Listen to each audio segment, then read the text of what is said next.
বাঁকুড়ার পাশাপাশি বীরভূমের বিভিন্ন যে মণ্ডপে কিন্তু ইতিমধ্যেই শুরু হয়েছে বিভিন্ন ভিড় এবং একই সঙ্গে পুজোর রীতিনীতি মেনেই চলছে দেবীর আরাধনা। আমরা কথা বলবো, আমাদের সঙ্গে এই মুহূর্তে বীরভূম থেকে রয়েছেন প্রতিনিধি মনা বীরবংশী। মনা, এই মুহূর্তে তুমি ঠিক কোথায় রয়েছো? অবশ্যই তোমাকে মহাষষ্ঠীর শুভেচ্ছা জানাই এবং তার পাশাপাশি ষষ্ঠীর দিনের বিভিন্ন মণ্ডপে বীরভূমের কেমন ভিড় চোখে পড়ছে?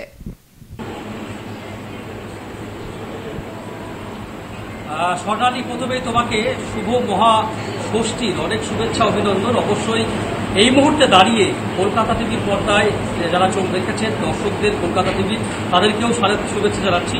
অবশ্যই স্বর্ণালী, তুমি যে প্রশ্ন করলে যে বীরভূমের রাঙামাটির জেলা, এই জেলা রবীন্দ্রনাথের জেলা, সেই জেলায় শারদ উৎসবে বীরভূমের মানুষ ঠিক কীভাবে বেঁধেছে তুমি জানো? যে এই মুহূর্তে দাঁড়িয়ে বিশেষ করে এই পুজোর আজকে মহাষষ্ঠীর দিন অবশ্যই বড় বড় পুজো প্যান্ডেলগুলো, সর্বজনীন বারোয়ারি পুজো প্যান্ডেলগুলো তো রয়েছে, তাদের রীতিমত উৎসব আনন্দ।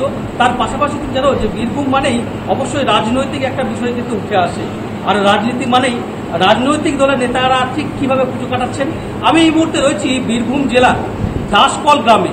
তার বাড়িতে আমি রয়েছি লাভপুর বিধানসভা তৃণমূল কংগ্রেসের বিধায়ক, তিনি বীরভূম জেলা পরিষদের মেন্টার এবং জেলা তৃণমূল কংগ্রেসের কোর কমিটির অন্যতম গুরুত্বপূর্ণ সদস্য।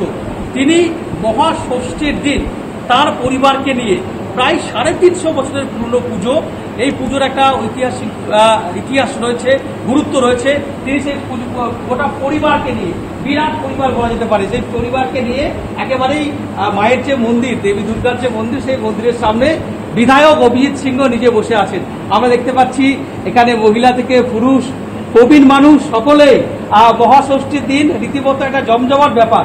অবশ্যই স্বর্ণালী, আমি প্রথমে সরাসরি অভিজিৎ সিংহ বিধায়ক এখানে চলে যাব এবং অবশ্যই আচ্ছা রানাদা, আপনার কাছে যেটা জানতে চাইব প্রথমেই, সেটি হচ্ছে যে সারা বছর রাজনীতি করেন, চাপে থাকেন, আপনাকে আবার বীরভূমের তৃণমূল কংগ্রেসের রাজনীতির চাণক্য বলা হয়, সেই রানা সিং, অভিজিৎ সিংহ, যে বিরাট পরিবার নিয়ে বিরাট একটা আনন্দের একটা বিষয়, কিভাবে পুজো কাটাচ্ছে আমার প্রথম প্রশ্ন। নমস্কার, আমি প্রথমেই আপনাকে এবং স্বর্ণালী যিনি সঞ্চালনা করছেন তাকে এবং আপনাদের গোটা টিভি কর্তৃপক্ষ সকলকে, দর্শকদেরকে আমাদের সিংহবাড়ির পক্ষ থেকে শুভ ষষ্ঠীর এবং শারদীয়া দুর্গাপুজো অনেক অনেক অভিনন্দন, নমস্কার জানাচ্ছি। অত্যন্ত আনন্দের সাথে এই কয়েকটা দিন আমরা দেশের বাড়িতে, আমাদের গ্রামের বাড়িতে থাকি এবং আমাদের প্রায় 350 বছরের পুরনো পঞ্চমুণ্ডী বেদির ওপরে মা অভয়াকে এখানে পুজো করা হয় এবং আমাদের এখানে মা দুর্গা স্বপ্নাদিষ্ট, তিনি স্বপ্ন দিয়েছিলেন আমাদের পূর্বপুরুষ নীলকণ্ঠ সিংহকে এবং তিনি বলেছিলেন যে আমাকে যুদ্ধের রূপে নিয়ে এসো না, অর্থাৎ যুদ্ধের রূপের পরে আমাকে শান্ত রূপে আনো, অর্থাৎ মহিষাসুরকে বধ করে দেওয়ার পরে মা যখন নিজের রূপে ফিরে এসেছিলেন, সেই দিব্যজা মাতা, যিনি শিবের ঘরণী, যিনি কৈলাসে থাকেন, তো সেই রূপ তিনি দেখিয়েছিলেন আমাদের পূর্বপুরুষকে। তাই আপনি দেখতে পাবেন এখানে মায়ের দুটি হাত এবং মা এখানে অভয় দান করছেন, অর্থাৎ বলছেন মর্তবাসীকে যে অসুর শক্তি বিনাশ হয়ে গেছে, মহিষাসুর আর নেই, তোমরা নিশ্চিন্তে থাকো। তো সেইভাবে এখানে মা দিব্যজা এবং এখানে পশু ও সিংহ নেই এবং মা এখানে সিংহাসনে বসে আছেন এবং অভয় দান করে বলছেন। আর আমাদের তাই এখানে মা দুর্গার পুজোর মূল মন্ত্র হচ্ছে অভয়া রূপী দেবী দুর্গাই। দাদা, পুজো কিভাবে কাটাচ্ছে, কিভাবে আনন্দ করছে?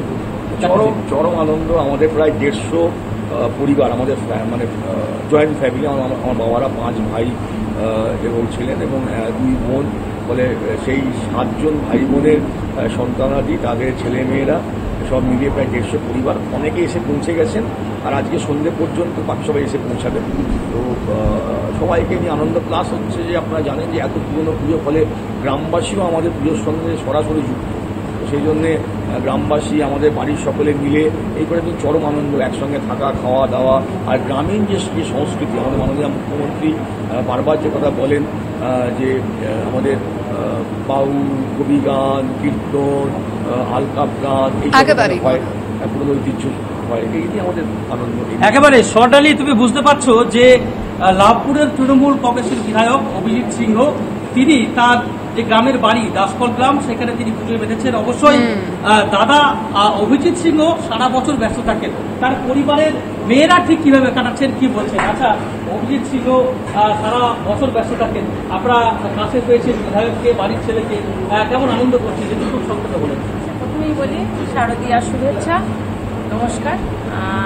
অভিজিৎ সিংহ আমার দাদা হন। আমরা সারা বছর অপেক্ষা করে থাকি শুধুমাত্র এই 5টা দিন বা 10টা দিনের জন্য।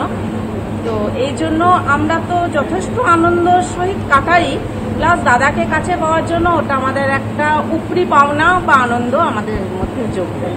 সোনালী, তুমি বুঝতে একেবারে অর্থাৎ পারছো বোঝাই যে যাচ্ছে মনা যে ষষ্ঠীর সকালেও কিন্তু প্রত্যেকে পরিবারের মিলে কিন্তু এই পুজোর যে আনন্দ, সেই আনন্দ কিন্তু চুটি অনুভব করছে। অবশ্যই আপাতত ধন্যবাদ তোমায়। আমরা কথা বলছিলাম, আমাদের সঙ্গে সরাসরি ছিলেন প্রতিনিধি মনা বীরবংশী।